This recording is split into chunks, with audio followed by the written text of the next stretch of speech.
Good afternoon and welcome to Around the World this afternoon by the Medical Lean Alliance, I guess it's called. Our sponsors are going to be at there they are. So it's a a project between Lean On Us and Doctors on Leans. And they're bringing us really the best doctors they have. And they say it's going around the world, but we've got all languages being spoken, and we're all over the state of California. So if you're with us, you absolutely are meeting a lot of doctors in a very tiny, short amount of time. So I don't want to take very much time away from us. I'm going to go around and ask each of you where you are, what you do, and tell us what languages are spoken in your office. And then I'm going to come back and ask you guys a couple more questions at the end, okay?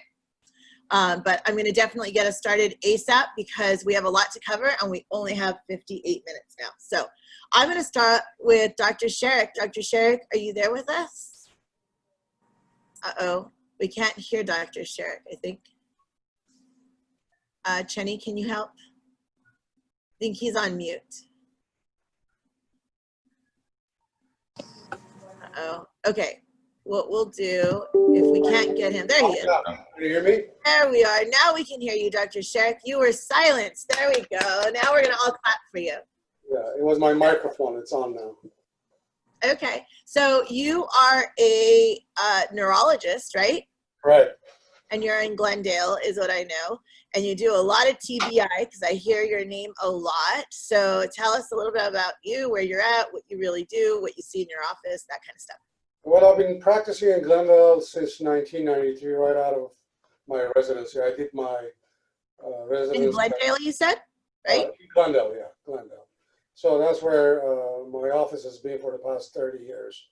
I did my residency at Kaiser in Hollywood, in internal medicine and neurology. On Sunset, is that right? On Sunset, correct, yeah. And You had right some after fun nights during that time. What is it? You had some fun nights. That's an interesting crowd over there. It is, yeah. It's actually a very fun place to do your training at. So right after I came here and opened my office, and I've been here 30 years. And you guys speak a lot of languages there. It's like Farsi and Spanish, and what else do you guys speak over there? Yeah, personally, I'm fluent in Farsi, Armenian, and Spanish, and of course English. So. And Portuguese? Did you just say Portuguese? No, not Portuguese, no. I was like, where did that come from? I can understand Portuguese. It's very similar to Spanish. So it is. Yeah, and so when I speak Spanish, my Portuguese patients do understand me. So there is communication. I love that. Okay, and so you do a lot of TBI. Is that what you're doing? I do. I mean, most med legal cases that get referred to me are for TBI. And I do see, back injuries, neck injuries, but I would say 80 to 90% of the cases that are referred to me by attorneys are mainly for TBI. I love that. So quickly, before I ask you your next question, if all of our providers can drop your contact info in chat while I'm talking to Dr. Sherrick, that would be awesome. So everyone knows where to find you. Dr. Sherrick, so I have a question that I get asked all the time, and I'd love to hear your answer. Okay. So a lot of times lawyers call me and they say, Erica, I went to the neuro. They said he had a concussion. They say he has a mild TBI. They say he has insert, right? Mild TBI, TBI, whatever you want to call it. Let's start with mild TBI. He said mild TBI. Now what? So that's always the question. So what happens next? Yeah, well, mild TBI is the same as concussion. Right. And, so it's just a fancier medical term for it. And 99% of the time, the treatment is conservative. Basically, we do nothing.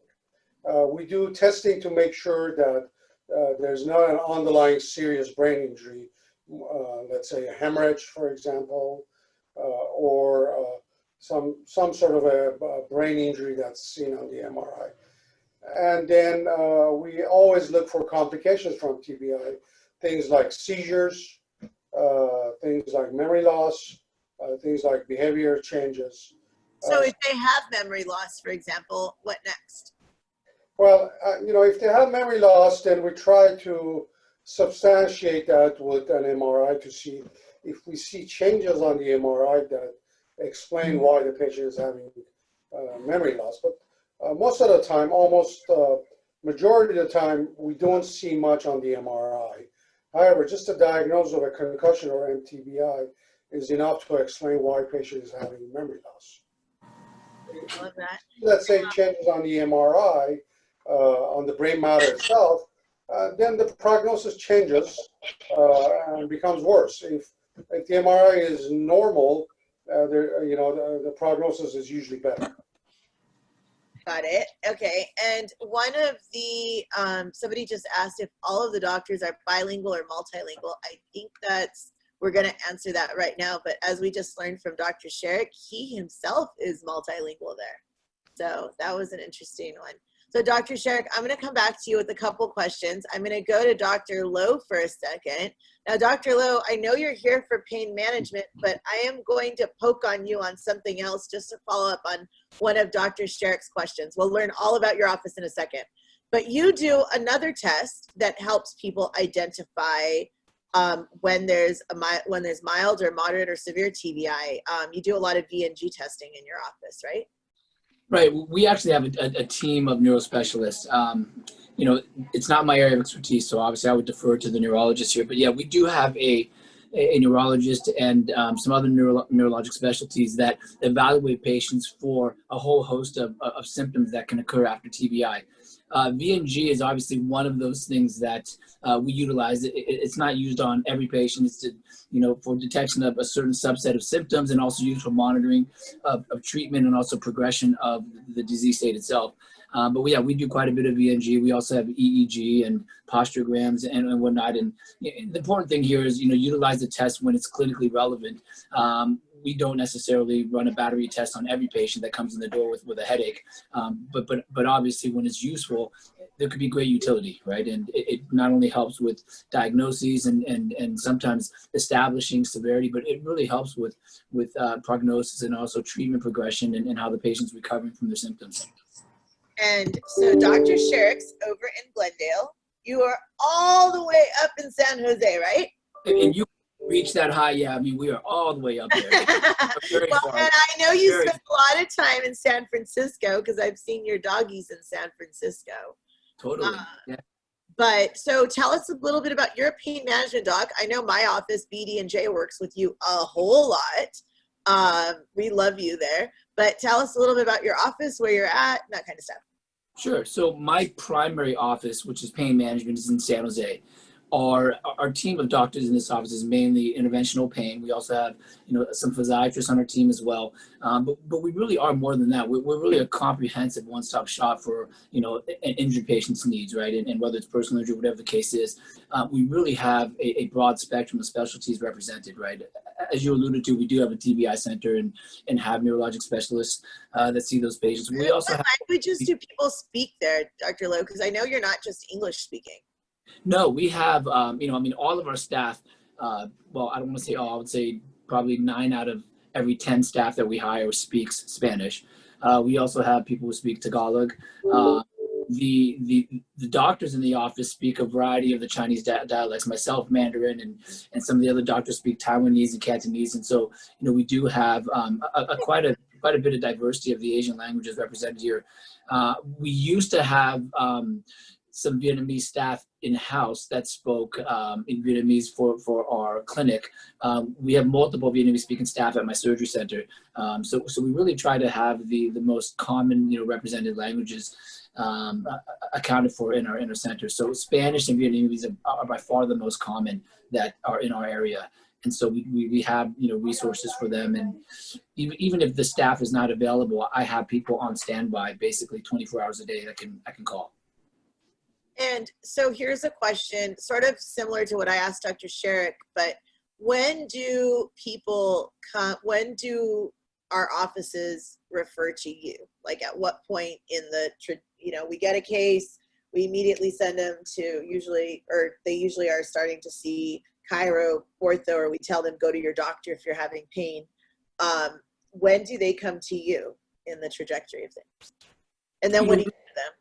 So really, the way I looked at pain management is really sort of like the gatekeeper for the injured patient, right? And I think it's important to get, evaluated by a MD early on. And it's not to say that this patient shouldn't have conservative treatment. I mean, most of the times, most of the docs that I know that work in this space, are very ethical about how they recommend treatment, and we want to do right by the patient. And so, getting in early doesn't necessarily mean, the $1 million workup and the $1 million service is going to be given. Really, getting in early means you need to be evaluated to establish what is dangerous, what is safe, and what the right protocol for treatment is.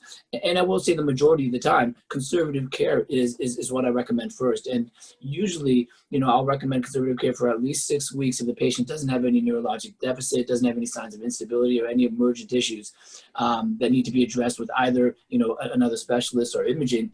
I'll usually get them into some type of conservative care because, as we all know, oftentimes it's a soft tissue strain that can be relieved with, chiropractic, physical therapy. But it really is important, I think, to get evaluated because sometimes patients will get into physical therapy or chiropractic early on, and there may be something dangerous that's looming that's neglected or not seen because they're sort of stuck in this mentality that they have to get through the treatment and no pain, no gain and whatnot. And sometimes that's dangerous. So, I like being one of the first people that the patient sees because I trust myself to make the medical determination whether the patient needs, additional imaging first before treatment or needs to see another specialist. And again, not to say that the other doctors can't do that, but I know how I treat patients and I know how I work them up. And so from my standpoint, if you're in our area, I think it's important for us to see the patient relatively early on so that we can direct their care appropriately. Now, I will say, I think one thing you've helped my office with is we started getting clients to you sooner than later. So immediately when we have a client that is having pain, the day we get them, we schedule an appointment with you. And then, if it resolves, then we can take it off calendar. But if they're still having pain, a week or a couple weeks out, now they've at least seen you and you're sort of quarterbacking the case for us. So if it does turn into a surgical case or it does turn into something else, if they do need to see a podiatrist, they need to see something else, you're getting that other specialty involved for us. Absolutely. And because I have it all sort of in my network, it's very easy for me to get that care to them as they need it. And the other thing that's important too is not to get lost in the follow-up, right? I mean, everybody's busy and I know the patients are busy and they're stressed out. And sometimes, if it's relying on them to make that follow-up after seeing chiro PT, it may not happen, but at least when they come through here, patients don't leave without a plan for when I'm going to see them next, be it, after they get their MRI and I get notified by the MRI facility, or if they do 6 weeks of PT, then I make the appointment up front because I know they're going to be done in 6 weeks. So, that's important so that you don't have, a lack of treatment for these people who really need to get better in the acute setting. And you also don't want, from your standpoint, a big gap in care because everybody kind of dropped the ball. So this way, I like quarterbacking things because, I'm a control freak, that, and I want to make sure everything goes right. And I kind of trust myself to do that. I love that. And then we have Dr. Gutierrez down at the bottom of my screen. I don't know where he's at for you guys, but Dr. Gutierrez is here to really make sure there's no gap there. He catches them before and after and during while you're seeing them, Dr. Lowe. Dr. Gutierrez, you're a chiropractor, and I think you're out by me, out in Whittier-ish, yes? Yeah, Pico Rivera, Downey, Whittier's around there, all those areas. So you really felt the earthquake on Friday. Oh, yeah, for you were sure. rocking and rolling on Friday. Pretty intense, yeah, it was good. So you're a chiropractor, you're out in, you said Pico Rivera, and Pico what Rivera. languages do you speak at your office? I speak Spanish, and I use it a lot in the office because we get a lot of Spanish-speaking patients in our area. So yeah, pretty much Spanish, is used quite a bit. All my staff speak Spanish, pretty much all of them. 90. And you speak Spanish? I speak Spanish fluently, yes. So here's an interesting question. We have Alpa with us, and Alpa's you're an interpreter, but you have an interpreting service, right? I have an interpreting agency, and I send out interpreters to the medical appointments and to like attorneys' depositions and stuff like that. Been in for about 20 years in the work comp in the PI field. So, go ahead. Oh, so, I get asked, and somebody just asked, this was a great question. do you use a certified interpreting service or do you rely on family members? And I say never rely on family members. Bring them to the appointment because sometimes they're just helpful in getting information, and you always want that second set of eyes, and that's always great. I like to send a nurse and an interpreter and the family member, so it's a tight room when I go. But an interpreting service is always a really great bet because now you've got somebody making sure they translate to the doctor. Exactly, because a family member may not understand the medical terminology. So, and these interpreters are certified in that, and so they can interpret, with the doctor and the patient to make sure that the treatment is done, right. When is it appropriate to bring an interpreting service around? Like I think that's always the question, right? Because it costs money. It's an extra thing to set up. But when is it when do you bring it? When do you like to get the interpreters involved? Is it when the person's English is broken?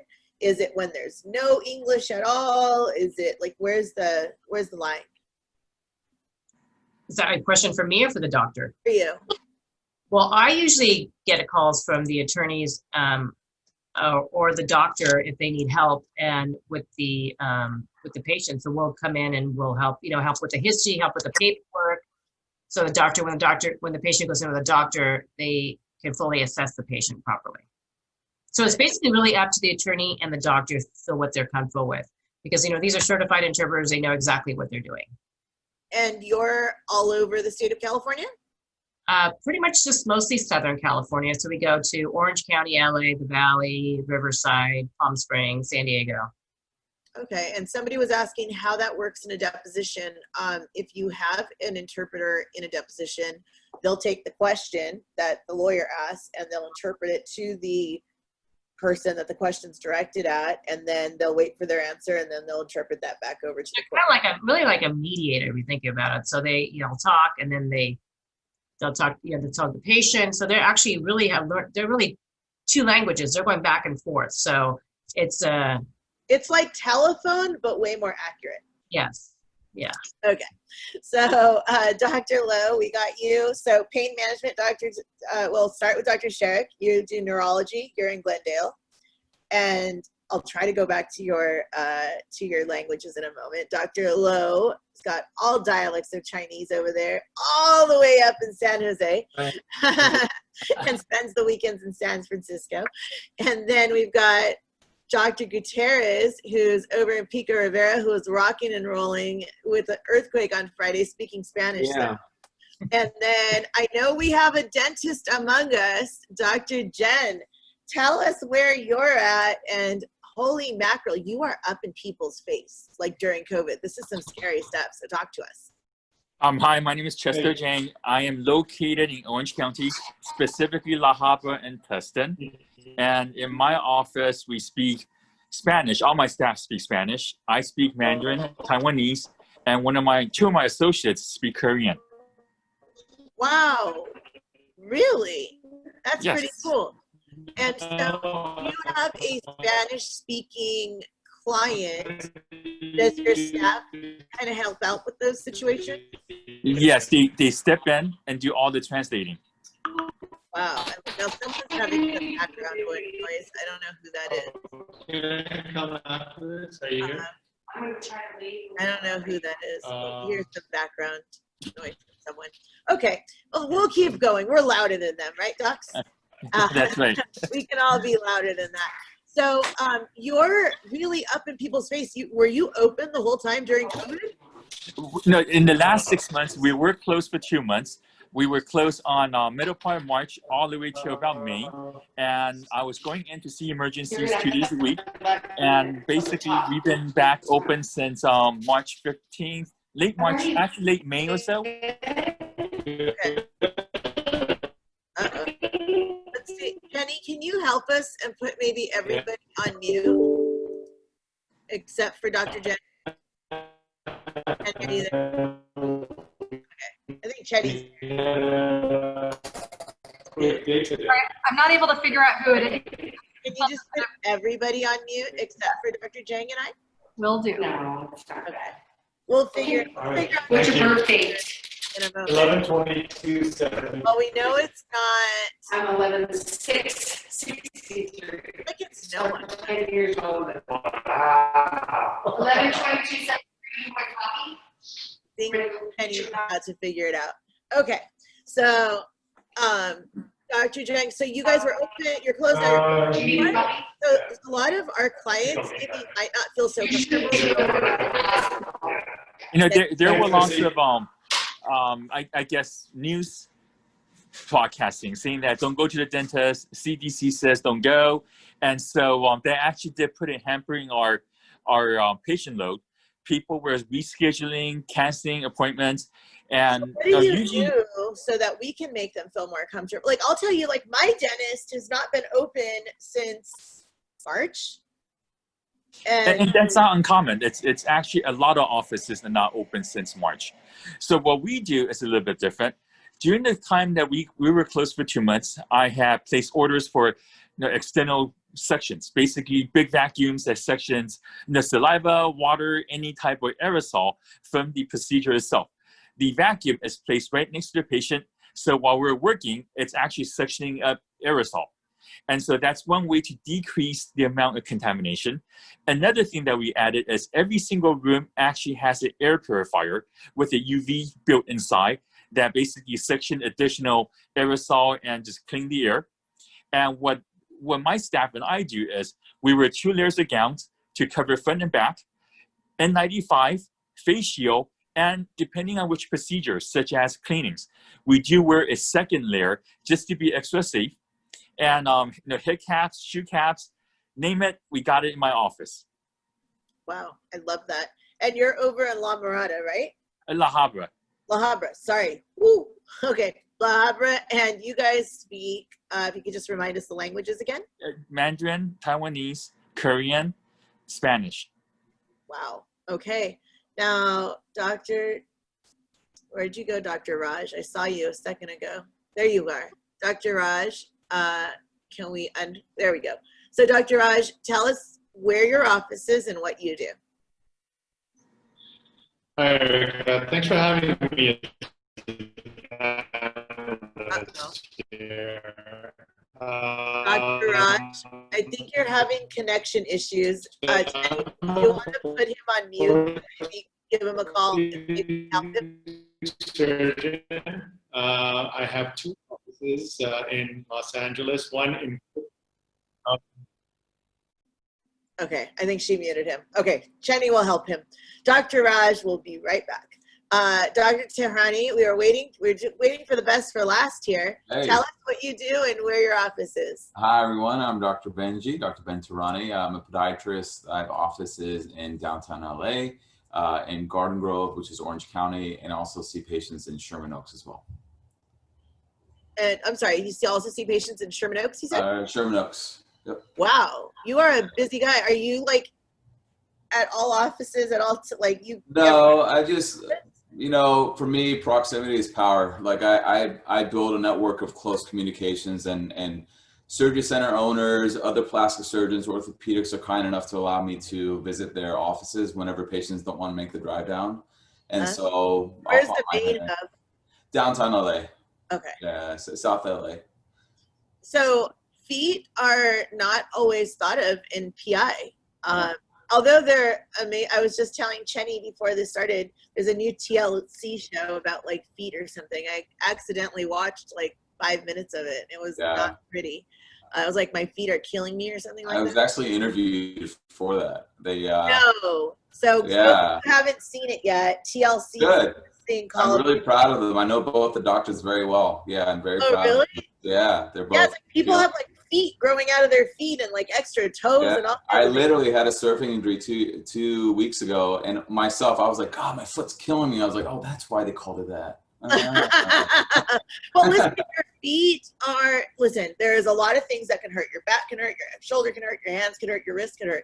But when your feet hurt, like women with like shoes that hurt, that's like the worst thing on the planet to us. It really is. Yeah, I mean, even in my training, we were a level 1 trauma center in Phoenix. I was at the county hospital, and it's also a burn center. We saw everything from motor vehicle accidents, motorcycle accidents, crazy soccer injuries where their leg comes in, bent over to the side. And we literally scrubbed in, whether it's with podiatry or ortho, and we did all those cases. And so now it translates well into the PI world, because a lot of these patients, it'd be even the most subtle, like slamming on the brake or the left foot as they brace against for impact, they'll sprain or they'll even tear one of the weakest ligaments in their ankle joints. And it's a very common problem that I see. And so I'm very happy to be part of this. Yeah. I'm sorry. Well, actually, hold on. I have to ask the threshold question here. What languages are spoken in your offices? Spanish, Farsi, and English. I speak Iranian American, so I speak Farsi, and then my staff all speak Spanish. So when does someone with a PI case even know when to send someone to you? Typically they don't. Typically it's the chiros and the orthopedists that they're like, I don't do feet. Or if, someone like a neurologist or a pain management doctor will send them for, low back pain, I'll make them custom inserts. So it's just, my objective is to help everyone become aware that, just because you have foot and ankle pain, it may not just be stemming from your back. You may actually have pathology in your foot and ankle, and not every time is it just immediately after impact. 2 to 3 days later, maybe a week later, the symptoms will start to progress, and then we'll get either the direct referral from the attorney's office or be a referral from one of our colleagues. Is there a common sort of symptom we should look at or maybe be aware of as law firms? I would be aware of lateral ankle pain. Any patient who states that they feel unstable, or they feel like every time they're sometimes walking downstairs, they feel like their ankle gives in or just don't feel secure.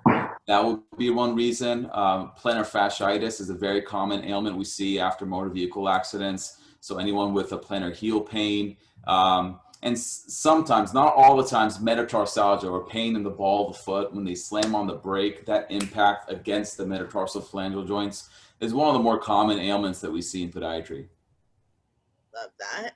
Yeah. And Mr. Winkle, where are you? There you are. You moved on my screen. So Jack, you are a different kind of provider here, and you're muted. Oh, Dr. Raj is back too. We'll go back to Dr. Raj in a second. You are with Axial 3D. You're one of my fave companies. I love to talk about you. I don't have any of I should have known better. I should have brought one of my spines with me. But you have a really cool company. So after they've seen Dr. Sherrick, or they've seen Dr. Lowe, or Dr. Tehrani, Dr. Bench, that's going to be an awesome one. But if they see any of these doctors and we have an MRI, we can then take our client's actual injury, and you will take that MRI and you will make it into what? A 3D image. On the smaller screen, a CT scan, CTA, MRI, MRA, PET scan, and we can take the patient's actual imaging and turn it into a 3D model. I don't know if this on the smaller screen, if you can see that up there. This is actually my spine. I've got some L5-S1 problems there, but we can do things like, this is, if you can see, it's like a brain aneurysm. And again, this is the actual patient's imaging turned into a 3D model. It helps with two things, actually several: patient education to let the people know what their injury actually is, help them see what needs to be done to recover. Probably one of the more dramatic, this is a fractured pelvis from a motorcycle accident. And what we like to say is that anyone can sit in a wheelchair and complain of pain, but you show this to a mediator or to a jury, and they're actually going to see that this iliac crest, this is the hip bone here, cracked all the way through into the actual socket where the hip bone rests. And so rather than in a mediation or in a courtroom, rather than an expert pointing to a black and white image on the screen and saying, as you can clearly see, well, most mediators and most juries can't clearly see from an MRI. We actually let you put the patient's injury into the hands of the mediator or the jury. When they can stick their finger into that fracture and really feel that, like really, really get your finger in it, or even, do you have that little spine, the one that I have? It's like a little white spine. Oh, yes. Yes, a your little- favorite, you were saying. I love that. And I told you I broke a piece of it. I got to glue it back together. But what's really cool about this is when you begin to explain to your client, a lot of times clients have trouble wanting to go for that injection or wanting to go have surgery. But when you start to explain an extrusion or a protrusion, or even yourself as your staff in an office, and start to understand the anatomy and feel like the sponginess that you feel on a disc versus what the actual spinal cord is made out of. Or when you can actually feel the spine bones, or you can see there the veins and the vessels, and when you can feel the cracks and when you can feel that stuff, you put that in the hands of the mediator. You put that in the hands of the expert. I mean, imagine if, you know, lawyers in trial and you've got one for each of your jurors, and they now see that and they feel that that is something, you can't do that with anything else. And it's not like, you know, we all have the Amazon spine that we get like wherever, you know, whatever, we have brains, we have all kinds of things. I have a brain that we spent like $4,000 on. But when you have something that's your client with their exact injury, that's at a whole nother level. I remember I did the first TBI Med Legal that I ever planned. We did it in Napa, and it was all the rage that somebody had a really good brain. Like Joe Barrett had a really good brain, and Debbie Chang and all the people from Panache and Boyle were all excited about this brain he had. But imagine if like that brought up all that excitement. Imagine being the person that has your own client's, you know, brain in front of you. I think that's so cool. So we have a fun game we're going to play for a moment. But before that, oh my gosh, we have, oh my God, I didn't see you, Gina, Mike. Oh my gosh, that's so exciting. Tell us who you are. This is so cool. Oh my God. Okay, say hi. Hi. Hi. Then we'll go back to Dr. Raj. So Gina is an amazing work comp lawyer, and she has a really cool background because her father was an orthopedic surgeon for God knows how many years. He operated on my grandma when I was like 8. And then he saved her life, really is what he did. So thank you, Gina. But then she became a lawyer. She was in the PI field because she managed the orthopedic PI lien practice for her father. Now she's got an amazing work comp practice and paired up none other than like one of the greatest trial lawyers that's ever lived, Mike Alder. So that is super cool. The PI practice and the comp practice. And where did you guys come from? Oh my Lord. Hi. That's so cool. Wherever you are, we want to be, Erica. I love it. From the office, right over there. Well, that is super cool. You joined. So we're right about to meet Dr. Raj. Dr. Raj tried to introduce himself, but we had some bad connection. Yeah, sorry about that. Can you hear me? Oh, way better now. So Okay. why don't you tell Gina, Mike, and I who you are, and then I have some questions for Mike and Gina. Oh my gosh, this is awesome. Okay, well, thanks for having me once again. I am an orthopedic surgeon. I finished my training way out in Boston. I trained at Harvard, finished my residency training there, did a sports fellowship also in Boston, set up shop in Los Angeles in 2006, have been operating on patients ever since then. I do basically extremity surgery, so knees, hips, ankles, shoulders, elbows, wrists. I just finished doing a clavicle fracture on a patient. I don't do spine, even though I'll do consultations for spine, but I'm not a spine surgeon. Everything else, I'm really well versed in treating and in diagnosing. I have 2 offices in the Los Angeles area, one in Van Nuys and another one in Culver City. It's so hard to find an extremities doctor. I think that's super, super interesting.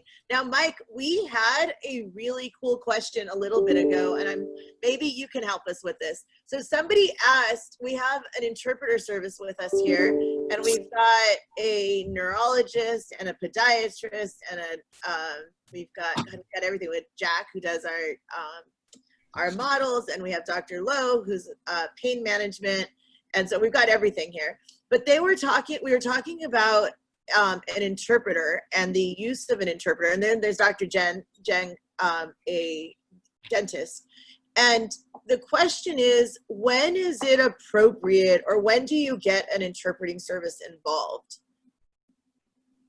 For to take to a doctor appointment. Like, when do you need them at a doctor appointment? You know, the thing is that you really, I think you need a certified interpreter whenever you think that for like a defense medical, for sure. But I believe that if no one's complaining about a problem with communication, many times having a family member doing the interpreting is actually a lot more effective, and it's a lot more conducive to getting information. You know, I don't have any problem at all with not having a certified or a regular interpreter other than a family member come to a doctor's appointment. And I'm not sure if that's what y'all were talking about. Yeah, that's basically it. We're saying, like, when does it cross the line, right? Like, when is it that you need to provide this extra service to your client? You know, I always find that interpreters only are important when you got the need to say, oh, I didn't understand, right? Oh, I wrote it down wrong, or I didn't understand. And for your clients with family members doing interpreting, it's really not a problem. The real issue is, you know, you need that interpreter as the buffer to someone misinterpreting what was said, either because they're not paying attention or because they want to hear something else, you know?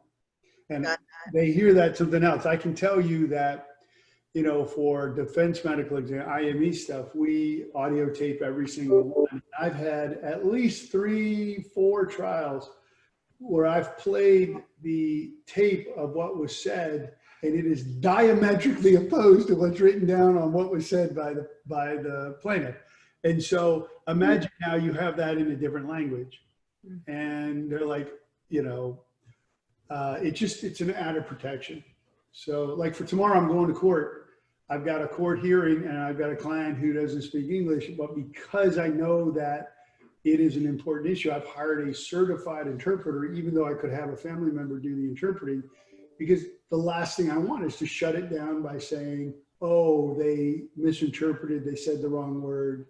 And also, you know, you don't want that delay where they go, you know what, let's shut it down and get somebody who's a certified interpreter and do it all over again. I mean, Love that.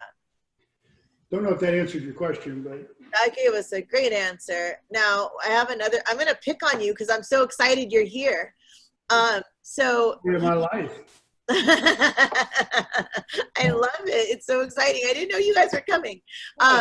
So you did an amazing webinar that is still one of the best webinars I've ever seen on taking expert depositions. Now we've got a whole lot of experts here. I can go around the room maybe and tell you who they are, but can you maybe give some of the lawyers and the law firm staff that are watching right now some tips on taking an expert deposition? Sure, like when I deposed that guy, when I said, and I deposed, no, I'm just kidding. Yeah. Just kidding. He's really cool. He would never do that, guys, I promise. And he makes the best mashed potatoes on the planet, hands down, for the record. Let me tell you what I told a lot of lawyers. And I gave them a list of 10, 11, 12 different questions that you ask an expert that have nothing to do with the case or the facts or the medicine of that case. And I do it for defense experts because you can get good cross-examination on these questions because the defense expert tries too hard to not give you an answer. And so I would say that stuff that you might originally think is negative, like how much money do you make? How much work have you done? How much, you know, have you ever socialized with the plaintiff's counsel? How many cases do you have with them? And your initial instinct is to go dumb. I don't recall. I don't know how much money I made, you know? that actually is pretty good cross-examination, because a juror, if you went to a high top medical school, you got through medicine, you got a thriving practice, and you can't remember, even ballpark how much money you made last year, they think you're lying. And so I hate the good defense experts where they admit the stuff they should admit. And they, like I said, Kenny Rogers, the old country music singer, he has the best litigation advice. You got to know when to hold them and know when to fold them. And fighting the fights that are legit and not fighting the crap. When I ask her, isn't it true you made over $500,000 last year? Like, yeah. I'm like, okay, next. You're like, what I'd rather them say is, oh, I have no recollection. So you don't even know even a ballpark? No, I have. Do you file taxes? Yeah, but I don't look at them. I mean, that's good cross-examination, right? And so I know that you guys may feel like you get attacked if you're in a depot sometimes. Don't worry so much, right? I mean, anything that they're asking you, I'm asking the other side. And the point is that a lot of that stuff is so superfluous, and it only becomes relevant when you fight too hard to tell us about it, And then the other thing that I talked about with expert depositions is that treating doctors who are not versed in litigation language, you guys have all been taught to talk in certainties. They're going to need a surgery in the future? I can't be certain about that. Yeah, that's like what y'all are taught in medical school, right? But in a litigation matter, it's obviously in their lifetime, is it more likely than not, which is synonymous language with to a reasonable degree of medical probability, which is synonymous with to a reasonable degree of medical certainty. Although I know those are different words, legally, you can interchange, take one out and put the other. But when you couch it in those terms, well, will this 40-year-old need another, would need a revision in the next 40 years? Then you might be able to say more likely than not. And so stuff that you might not be certain about, understand that in litigated matter, in litigation, you don't have to be certain. You just have to be probable. Yeah, probably they're going to need another surgery. And if you can say probably, then that's the language that is needed from a plaintiff's perspective to prove their case. And so I turn it on the defense experts where they're like, well, you can't be certain. I'm like, I didn't ask you about certain, more likely than not in the next 40 years. And then sometimes you can get them to say, well, yeah, I mean, of course, at some point, but I can't tell you when. I'm like, but before they're dead, right? Yeah, okay, thank you. Okay? And that's what I would talk to you guys about, to you all about. Don't. Mike, you have a really cool book or like a guide that people can reach out to you for, right? I don't know where any of those are. Oh, here's one right here. Happen to have one in my back you would have that on command. That's amazing. I carry them in my purse. No, you have little cute purses. I'm the one that carries these big old like satchels with me. So so lawyers can reach out to you, Mike, and get this?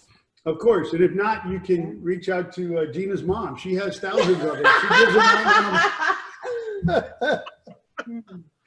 Have you met? But Erica, on that point, I also think the physicians on the call should get this as well. And we've actually been giving them out to a lot of the doctors. Oh, no way. That's awesome. Because, and again, the doctors in the practice, the ortho practice that I run, it's vital information. And it's interesting to see from the attorney side. Yes, we all hear it, we talk about it, but for the doctors to be able to read this and they see it, and I don't think it hurts to have more information out there to help everyone work. That's amazing. I didn't know you guys were doing that. Oh, yeah, absolutely. We're the doctors, you know, that's my perspective coming from the medical world, is this is a hand-in-hand situation. And without that, you know, bridge, you need to keep each other informed.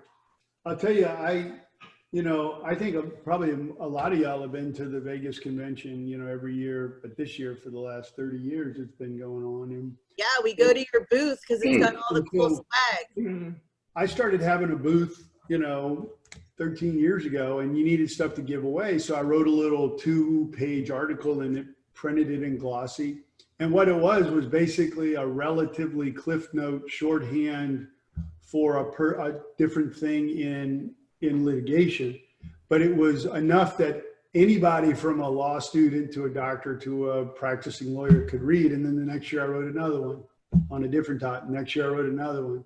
Next year I wrote another one. And now we've got like 15 of them, and we put it in a booklet, and we're happy to give it to you. There's actually 2 of them, the guidelines and the guide book. We're happy to send it to everyone on this call. I think Erica, if someone will give us that, happy to send it. It doesn't charge a dime, okay? Yeah. Well, all I was going to say is one of those articles are the 11 questions you ask an expert and why you ask those questions. And how they don't answer your question and how you can use that. Look at retaining medical experts. Can you see that?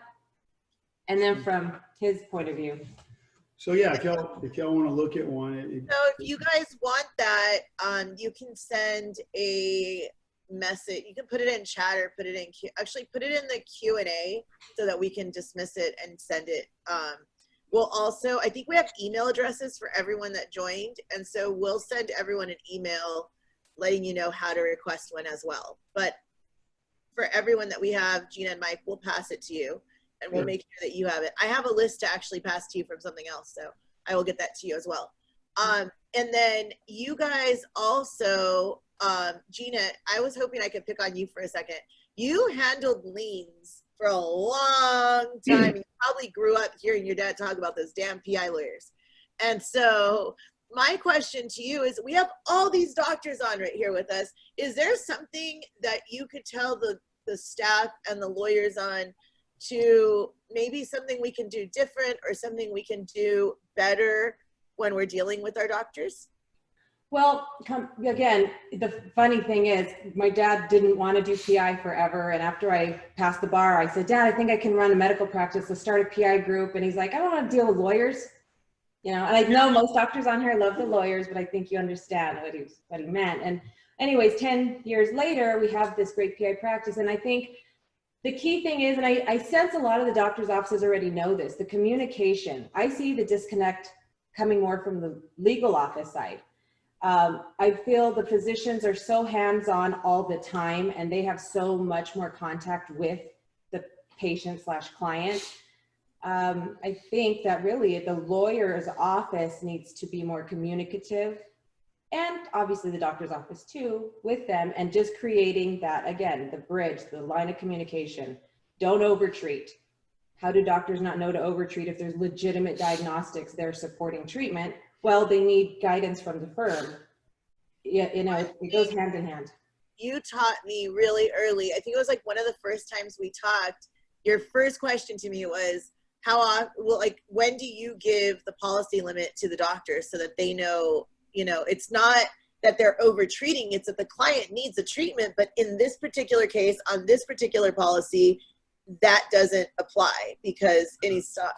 100%. And we've seen it. And again, the doctors are of the mindset they're treaters, but in the PI game, they have to be cognizant of the policy limits. And so if you're working with a legitimate good firm that knows what they're doing and is not interested in having these exorbitant bills, because that's the wrong way to do it in the first place. But if they let you know, listen, patient has this, they need, you know, epidural, blah, blah, blah. Okay, well, does it support it? There's a facility fee, professional fee, anesthesia fee. Let's look at everything and make sure there's enough money long-term. And if not, let's just get it in the report. Let's not overtreat, get it out, keep it moving. So I love it's it. critical information. And I do not accept a case in our office. We'll do a consult, but any treatment post-consult that requires any kind of procedure, injection, etc., you better tell me that policy limit. And let me just say this, that I think it is really important that you guys really can insist on getting from the lawyers the policy limit. Because let's just take, for example, a $15,000 case, okay? and let's say the plaintiff needs all the way through 3 epidurals, let's just say.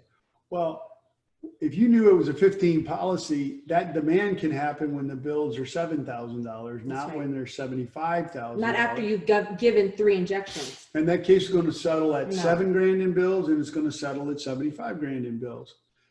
The first one, the client gets money, you guys get paid well, and everybody's happy. The second one, terrible. They throw the doctors a third and they make everyone fight for it, which So- we can talk about that another day. I have.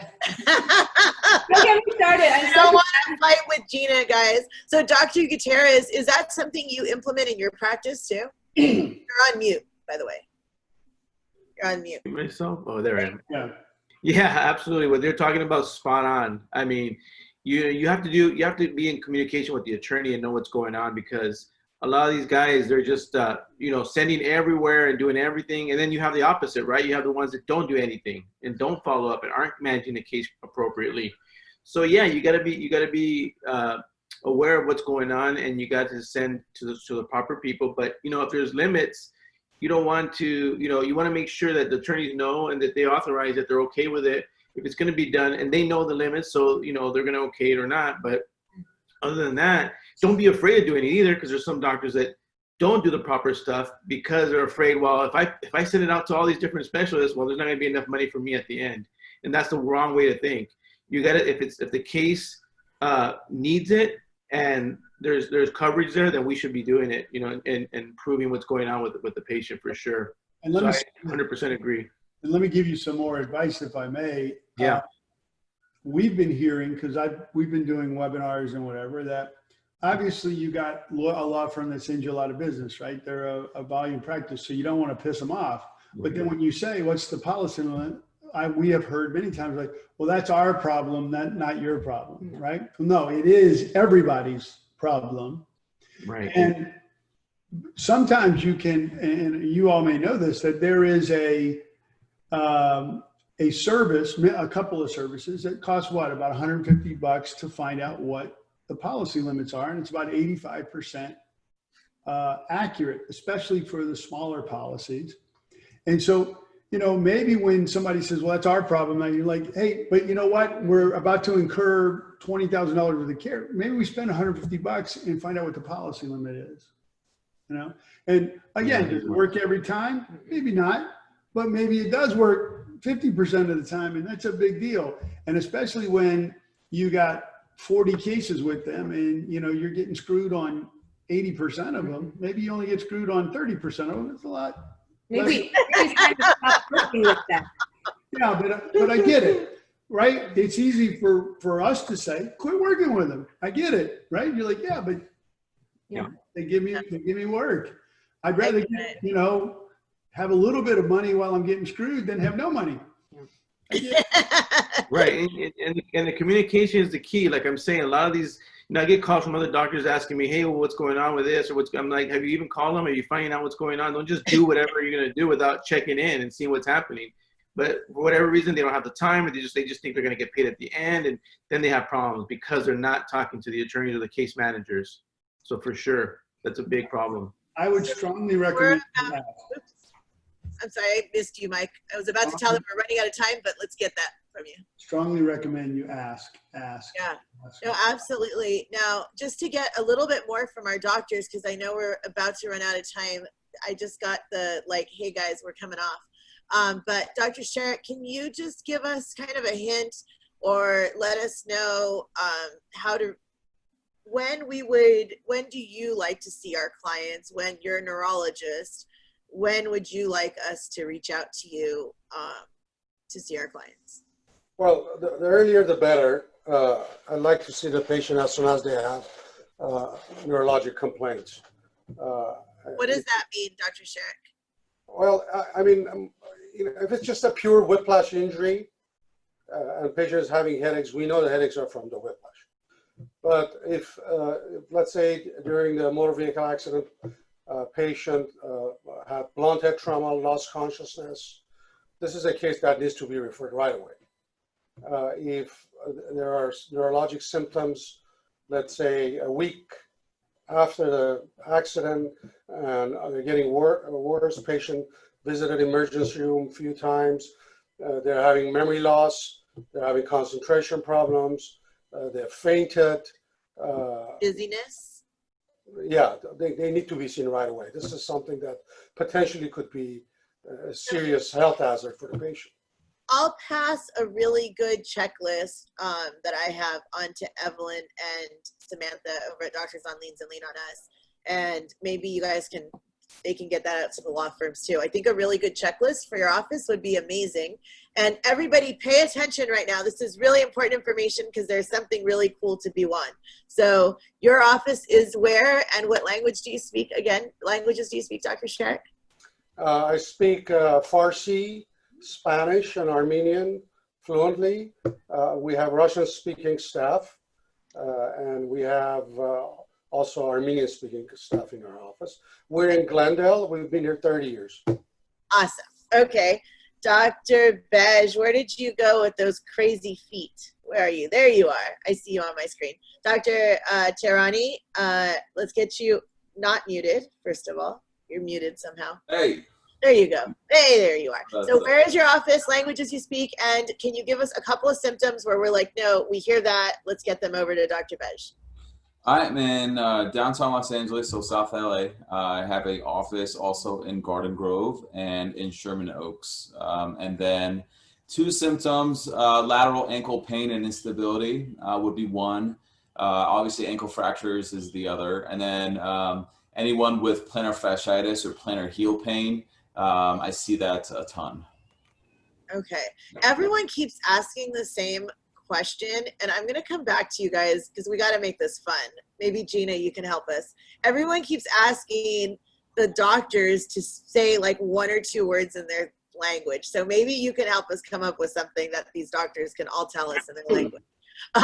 But pay attention to where the doctors are and where they're at. I promise you don't want to miss this. Okay, Dr. Gutierrez, you want to tell us again? I know you are a chiropractor. You are in Pico Rivera. You guys speak Spanish, but give us a hint. When I know you see our clients right away after a collision or some sort of a problem. When do you like to be seen? How quickly? When is too soon, if at all? Well, yeah, we see the patient right away. We examine them and am I supposed to be speaking Spanish now, or? No, you can speak in English. Gina's gonna give you. Okay, all right. All right.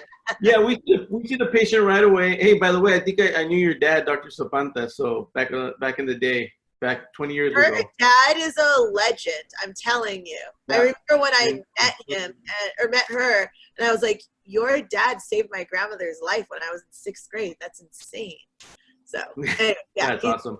So seeing me right away is key because, we're going to, what we do, I like to say we're the gatekeeper because basically we manage the case from the beginning to the end. So the patient comes in, if they need an ortho, or if they need an x-ray, we do the x-ray, we do the MRI, we do the MRI. We don't wait. We check with the attorneys and say, hey, this is what we're going to be doing. And they say, well, I think you need to wait on that. Or say, well, okay, we'll put it out there. And then after the MRI comes back, show some stuff, we'll say, okay, send them to an ortho, get a consult, then maybe even pain management.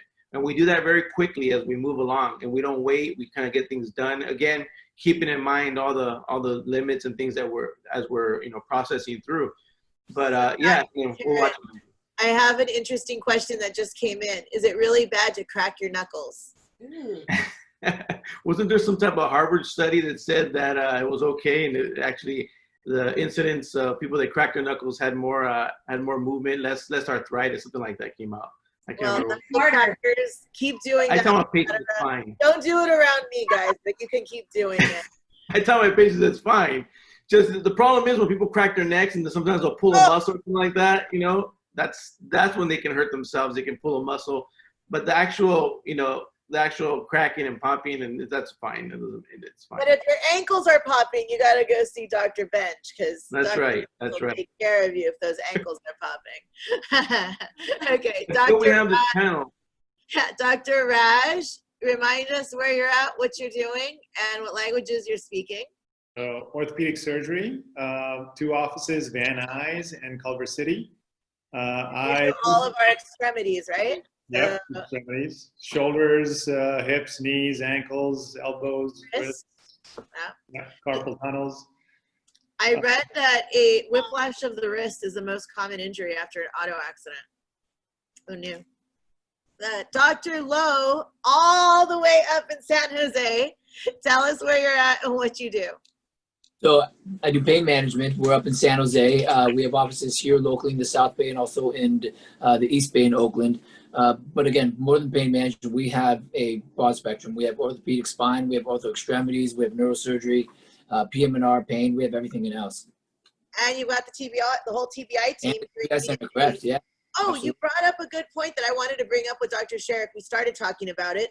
So if you have a mild TBI and you need objective evidence of that, you guys do VNG studies. And Dr. Sherrick, don't you also do VNG?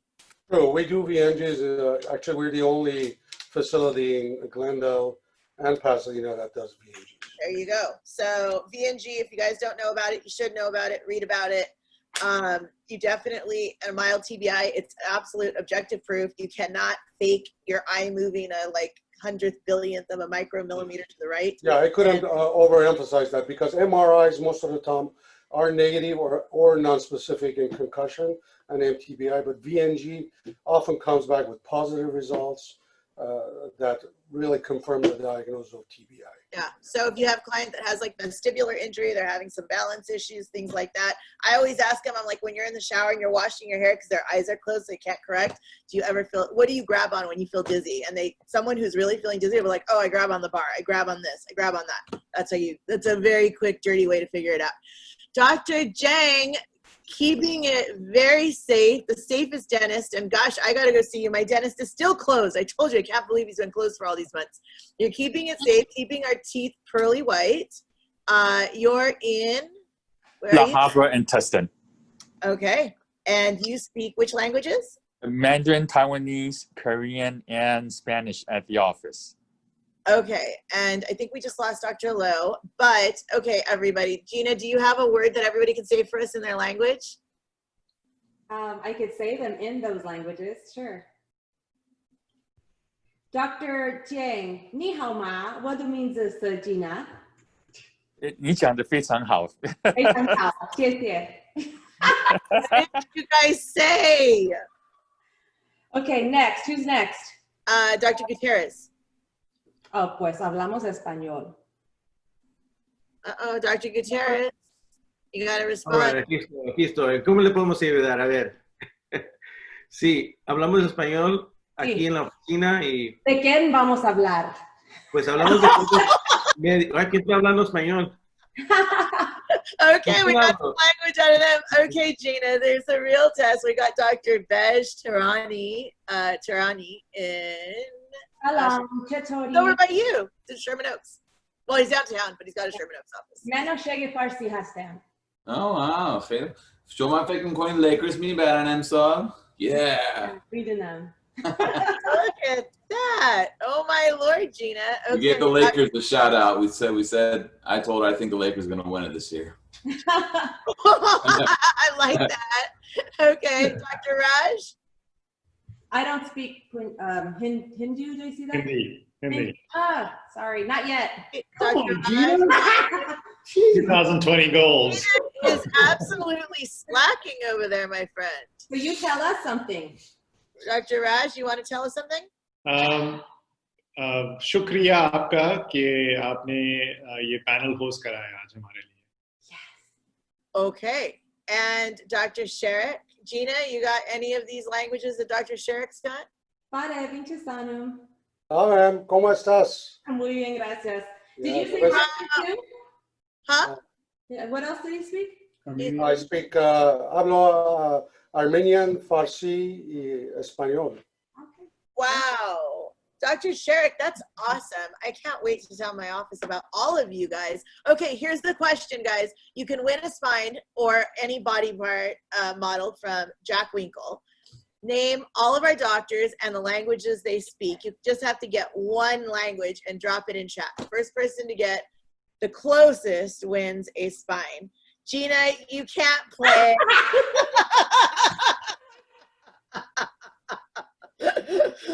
Gina, you can go. You can go against them. But yeah, and even if you just remember a couple of them, go for it. But try your best here. And Chenny will go and monitor. It's going to be a model from Axial 3D. So Jack, thank you for providing that. We'll tell you thank you in English because I don't do all of those languages that Gina does. But person who can name the most doctors with the most correct languages, match doctor to language, Chenny will figure it out. Just type them as you know them. Chenny will go sort it out, figure out who wins for us. She forgot one language that she speaks. Huh? She forgot one language that she speaks. What is it? Southern. Come on, girl. Talk to me.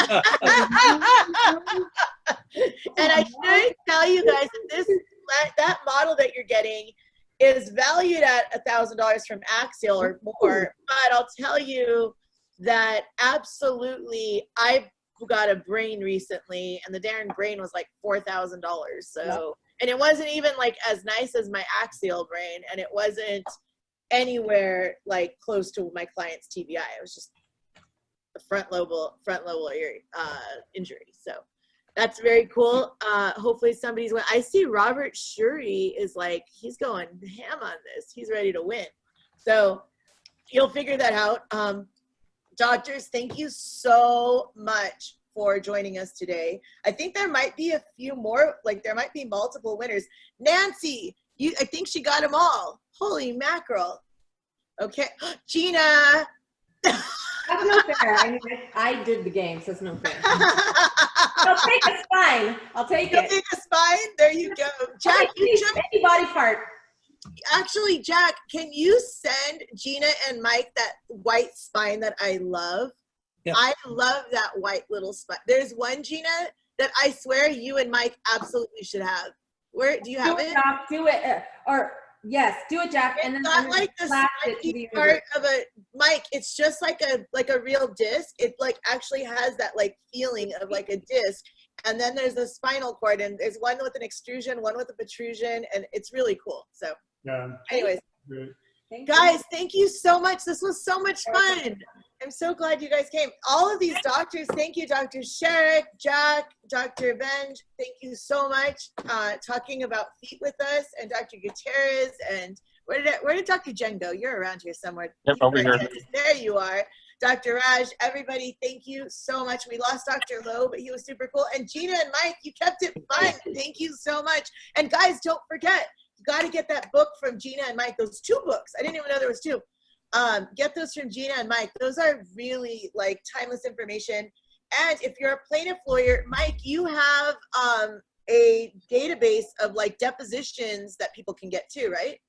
Yeah, I've got about almost 8,000 depositions of different doctors throughout the community, trial transcripts, cross-examinations, you name it. And I also do every Friday at 10, I do an alder talk where we Zoom together, and lawyers and doctors and anyone who's interested come in, and we all talk law, talk life, talk philosophy. Speaking of Lakers, speaking of Lakers.